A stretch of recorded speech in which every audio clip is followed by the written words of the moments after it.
thick abs, big meaty arms, and a thick upper chest are three things that we all want.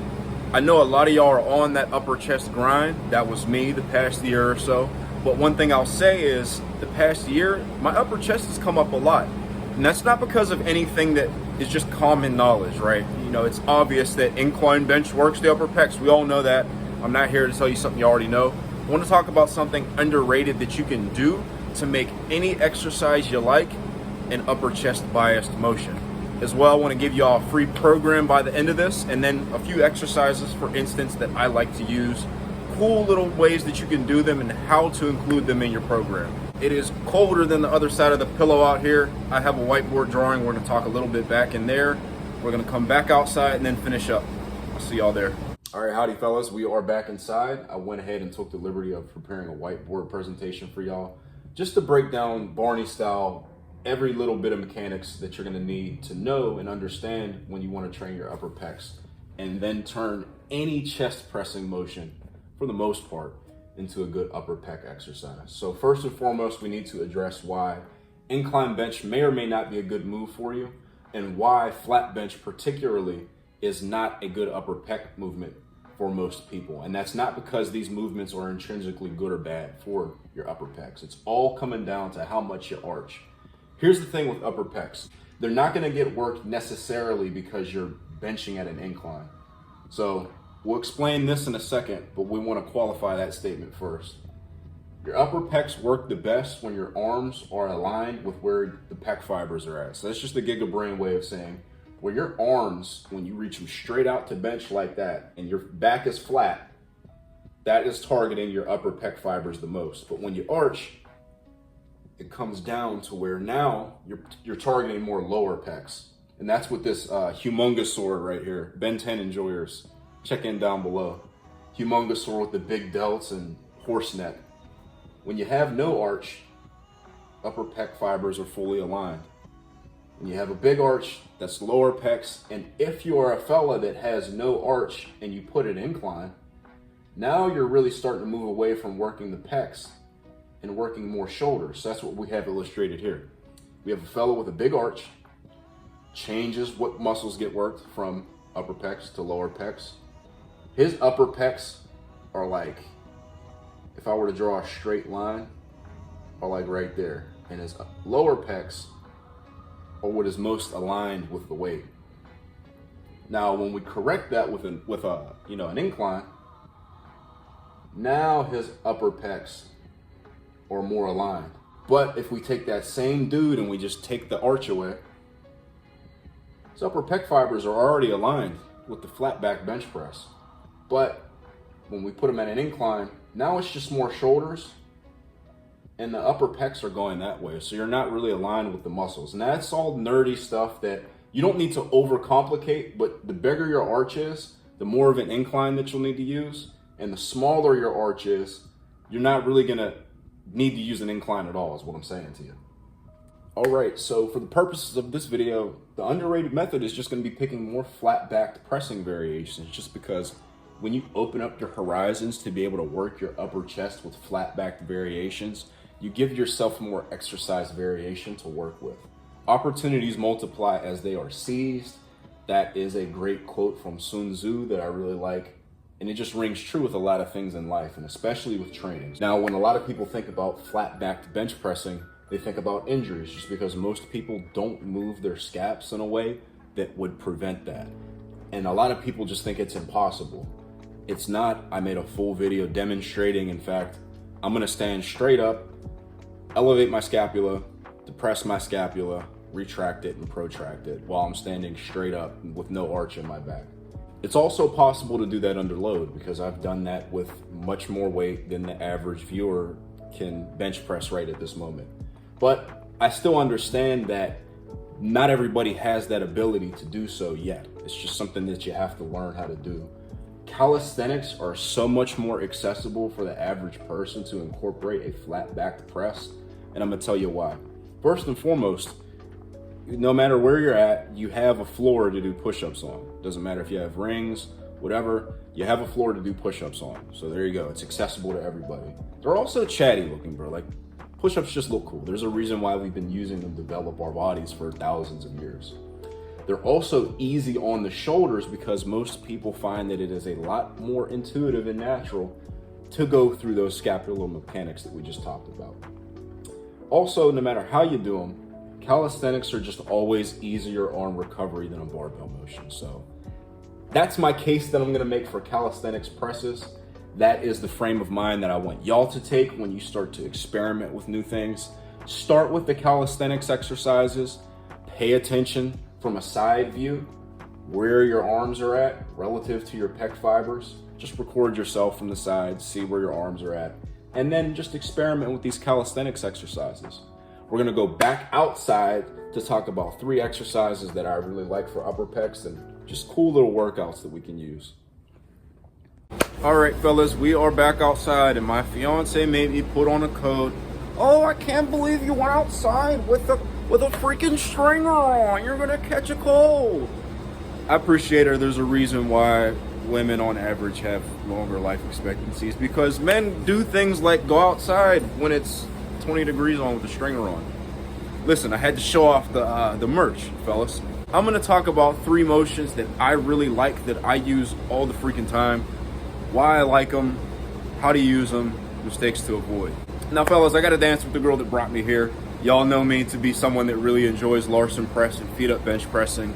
I really like this for fellas that do want to still use a barbell variation to target their upper pecs, because like we talked about inside, it's not so much the incline in of itself that allows you to target your upper pecs, it's the fact that pressing at an incline corrects whatever degree your arch changes your bar path by.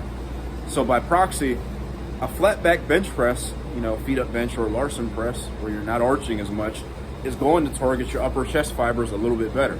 Now, the reason why I like specifically a close grip Larsen press is just because when you do a close grip one, easier on the shoulders, more range of motion. In terms of how you put it in your program, I really like putting it as the first most heavy variation that you do on like a primary pressing day, if you're choosing to work out with barbells, right? So for me specifically, I had a top set, back offsets for volume.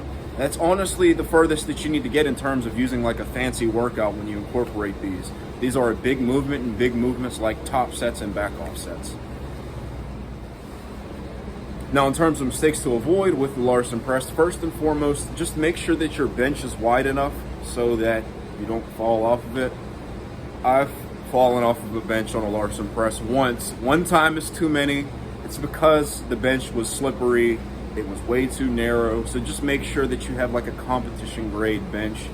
You can look up the dimensions. I'll put them right here. It better be at least that wide, or else the movement just isn't safe. So if Larsen press is the girl that I brought to the dance originally, ring push-ups are a temptress. So I was talking to Alex Leonidas the other day about how, honestly, the ring push-up might be my favorite chest exercise in general. And he was like, dude, no way, you're the one that showed me Larsen press, whoa. Listen, there's a method to my madness. So the reason why I really favor ring push-ups these days is that it combines a host of different benefits. One, it's automatically putting you in the optimal angle for you to work your upper chest. 2, it gives you a huge stretch. For me, I don't have to use any weight on this exercise, and I bench press a lot. Also, you get that converging effect, just like with the chest press that I've talked about before, but you get that like to the max because you can bring your hands together like that. On top of that, it's really easy to recover from. And for that same reason, you can do it way more often than you can a bench press because it's easy to recover from. Now, in terms of how I like to include it in my program, just to give y'all some food for thought, I have a back and biceps day where I train back and biceps, but because ring push-ups are so easy to recover from, I add them on that day as like a superset to the pull-ups that I do that day. Also, something that I have a little bit of experience with is something that I like to call the 3-hitter quitter. So you take 3 big movement patterns, you look at exercises that are lower scale, so like ring push-ups, deep leg press, RDLs for example, and you use them as the opening movements on a full body workout. So for me specifically, I'll use the ring push-up, the RDL, and a deep leg press to target my pec fibers a little bit better than a regular bench press does, to target my posterior chain a little bit better, and to definitely target my legs a lot more because I'm a hip dominant squatter. That's something you could try out and extrapolate for yourself. Supersets, 3-hitter quitter. Now, if you were looking for a cool workout to use for ring push-ups particularly, I really like a cluster set strategy that I like to call the PT test. Just set a timer for 2 minutes, see how many push-ups you can do in 2 minutes. That's what they do in the military to test your upper body strength. Now, in terms of mistakes that you want to avoid with the ring push-up, mostly, bro, it's just gonna be taking the movement lightly.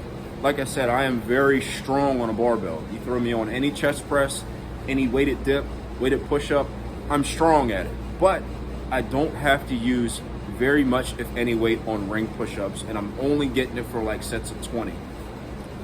Extrapolate that to yourself. Last but not least, guys, I've taken the ring pill.